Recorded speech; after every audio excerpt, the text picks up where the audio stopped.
नमस्कार, फाइटर समाचार में आपका स्वागत है। पेश है आज 8 सितंबर गुरुवार शाम 7 बजे राजस्थान की खास खबरें। सिरोही जिले के आबू रोड कस्बे में बाइक सवार को बचाने के चक्कर में रॉन्ग साइड आई कार को टैंकर ने टक्कर मार दी। हादसे में कार सवार 4 लोगों की मौके पर ही मौत हो गई, जबकि 2 व्यक्तियों की मौत हॉस्पिटल में हुई। ये सभी मेले से दर्शन कर लौट रहे थे। दुर्घटना इतनी भीषण थी कि टैंकर कार को 20 फीट तक घसीटते हुए ले गया। मामला आबू रोड स्थित रिको इलाके का है। बताया जा रहा है कि कार में सवार लोग पाली जिले के बाली क्षेत्र के रहने वाले थे। ये लोग सिरोही में सारणेश्वर मेले में दर्शन के बाद बड़ौदा गुजरात जा रहे थे। शाम करीब 5:45 बजे 4 लेन हाईवे पर रिको थाना क्षेत्र के मावल कट के पास अचानक हादसा हुआ। एक बाइक कार के सामने आ गई। बाइक सवार को बचाने के चक्कर में कार कट से दूसरी तरफ के रोड पर चली गई। गुजरात की ओर से आ रहे गैस टैंकर ने कार को चपेट में ले लिया। राजस्थान के युवाओं का 9 साल लंबा इंतजार खत्म हो गया है। पंचायती राज विभाग में लंबित चल रही एलडीसी भर्ती प्रक्रिया एक बार फिर शुरू हो गई है, जिसके तहत प्रदेश भर में 4000 पदों पर युवाओं को नौकरियां दी जाएंगी। भर्ती प्रक्रिया में 2013 में ही आवेदन कर चुके अभ्यर्थियों को नियुक्ति मिलेगी, जिसके लिए जल्द ही जिलेवार वेटिंग लिस्ट जारी की जाएगी। दरअसल 2013 में राजस्थान सरकार ने 18,000 से ज्यादा पदों पर एलडीसी की भर्ती निकाली थी। बोनस अंकों को लेकर भर्ती प्रक्रिया का विवाद कोर्ट में चला गया, जिसके बाद महज 6000 पदों पर ही अभ्यर्थियों को नियुक्ति मिल पाई थी। इसके बाद से ही राजस्थान के बेरोजगार भर्ती प्रक्रिया को फिर से शुरू करने की मांग को लेकर संघर्ष कर रहे थे। पिछले दिनों कैबिनेट की बैठक में 4000 पदों पर वेटिंग लिस्ट जारी करने का फैसला किया गया, जिसके बाद आज जिलेवार अभ्यर्थियों की वेटिंग लिस्ट की संख्या जारी की गई है। भीलवाड़ा जिले में एनीकट में डूब रहे बच्चे को बचाने के चक्कर में 2 भाइयों की मौत हो गई। दोनों भाई किनारे तक नहीं पहुंच पाए और डूब गए। हादसा जल झूलनी एकादशी के दौरान ठाकुर जी को जल विहार कराने के दौरान हुआ। मामला मांडल इलाके का है। मांडल थाना पुलिस के अनुसार छाजों का खेड़ा ग्रामीणों ने भगवान चारभुजा नाथ को एनीकट में जल विहार करवाया जा रहा था।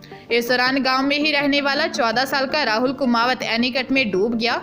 राहुल को डूबता देख मौके पर मौजूद 2 सगे भाई 16 वर्षीय गोपाल और 18 वर्षीय बबलू कुमावत एनीकट में कूद गए। दोनों ने राहुल को डूबने से बचा लिया, लेकिन दोनों एनीकट के किनारे तक नहीं पहुंच पाए और डूबने से मौत हो गई। बबलू कुमावत गुजरात में नौकरी करता था और छुट्टियों में गांव आया हुआ था। वहीं गोपाल अपने घर में सबसे छोटा था। मृतक के पिता पेमा कुमावत खेती का काम करते हैं। करेड़ा पुलिस मामले की जाँच कर रही है। जैसलमेर जिले में नाबालिग लड़की से छेड़छाड़ करने के आरोपी को 1 साल की सजा सुनाई गई है। मामले में 6 महीने बाद फैसला सुनाया गया है। राज्य सरकार की ओर से विशेष लोक अभियोजक जेठाराम माली ने पैरवी की। पोक्सो कोर्ट ने आरोपी पर 3000 का जुर्माना भी लगाया है। स्पेशल पब्लिक प्रोसिक्यूटर जेठाराम माली ने बताया कि जैसलमेर में 13 साल की नाबालिग ने 1 मार्च 2022 को महिला थाने में रिपोर्ट देकर बताया था कि उसके गांव में वह दुकान पर सामान लेने गई थी। तब उनके ही गांव के चुतराराम भील ने पीड़िता और उसकी बहन के साथ छेड़खानी व अश्लील इशारे किए। पीड़िता के बयान पर आरोपी के खिलाफ पुलिस थाना महिला जैसलमेर में चुतराराम के खिलाफ मामला दर्ज कर चालान कोर्ट में पेश किया था। हनुमानगढ़ जिले में दुकानदार के टॉयलेट के लिए जाने के बाद 3 अज्ञात महिलाओं ने ज्वेलरी की दुकान में घुसकर गले में रखी नकदी और सोने के आभूषण चुराकर फरार हो गई। इस संबंध में गोलूवाला पुलिस थाने में सुनार की ओर से मुकदमा दर्ज करवाया गया है। एएसआई धर्मपाल ने बताया कि कृष्णलाल निवासी भांबू वाली ढाणी ने मामला दर्ज करवाया है कि वह गांव उम्मेवाला में सुनार और मनियारी की शॉप चलाता है। 1 सितंबर को दोपहर के समय वह टॉयलेट के लिए गया था। तभी उसकी दुकान के पास स्थित बस स्टैंड से 3 अज्ञात महिलाएं आईं। इनमें से एक महिला मनियारी की दुकान में चली गई। बाहर खड़ी 2 महिलाएं उसकी ज्वेलरी की दुकान में घुसकर दुकान के गले में रखे 15,200 रुपए के अलावा 20 ग्राम सोने का लॉकेट चोरी कर ले गई। पुलिस चोरों की तलाश कर रही है। जोधपुर में हुई 5 लाख की ठगी के आरोपी को पुलिस ने कुछ ही घंटों में पकड़ लिया। शातिर ठगों ने किसी और से खाते से अन्य किसी को पेमेंट किया। ऐसे में उनकी पहचान का कोई सबूत पीछे नहीं छोड़ा। पुलिस ने सीसीटीवी में कैद उनके हुलिये से देर रात तक गिरफ्तार कर लिया।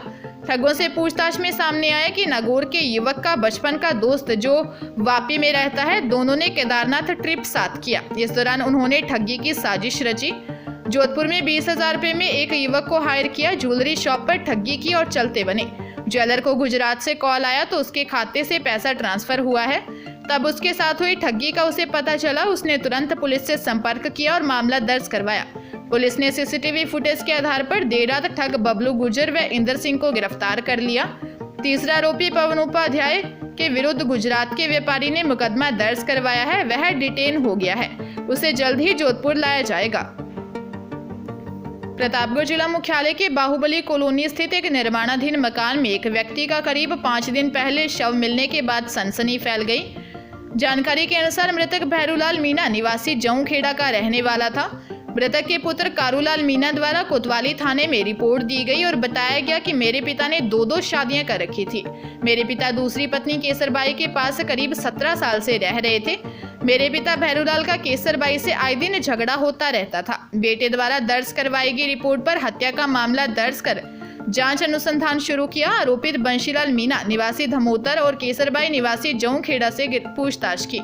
इस दौरान केसरबाई ने भैरूलाल की हत्या करना स्वीकार किया। अपने और अपने प्रेमी के बीच के रास्ते को निकालने के लिए दोनों ने मिलकर पति की हत्या कर दी। पुलिस ने दोनों प्रेमी व प्रेमिका को गिरफ्तार कर लिया।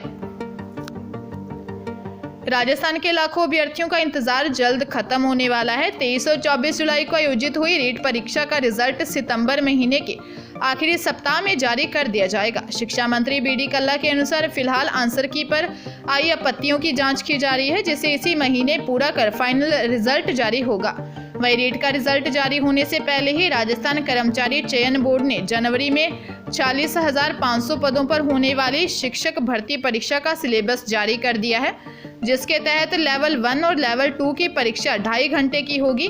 परीक्षा में 300 नंबर के लिए 150 सवाल पूछे जाएंगे, जिसके गलत जवाब देने पर नेगेटिव मार्किंग भी होगी। जुलाई में आयोजित की गई पात्रता परीक्षा पास कर चुके अभ्यर्थी ही जनवरी में आयोजित होने वाली मुख्य परीक्षा में शामिल हो सकेंगे। जोधपुर शहर के कुड़ी हाउसिंग बोर्ड निवासी एक महिला वकील के घर चोरों ने सेंध लगा दी। चोर यहां से करीब 22 तोला वजनी सोने व 0.25 किलोग्राम चांदी के गहनों के अलावा नकदी भी ले गए। महिला वकील का मकान उनके बाहर जाने के कारण सूना पड़ा था। पुलिस ने मामला दर्ज कर जांच शुरू की है। पुलिस के अनुसार कुड़ी हाउसिंग बोर्ड सेक्टर 2 की निवासी हितिशा जैन अपने परिवार के साथ 4 दिन के लिए बाहर गई हुई थी। पीछे सूने मकान में चोरों ने सेंध लगा दी। चोर अलमारी का ताला तोड़ उसमें रखे सोने चांदी के गहने ले गए। फिलहाल चोरों का कोई सुराग नहीं लग पाया है। पुलिस चोरों की तलाश कर रही है।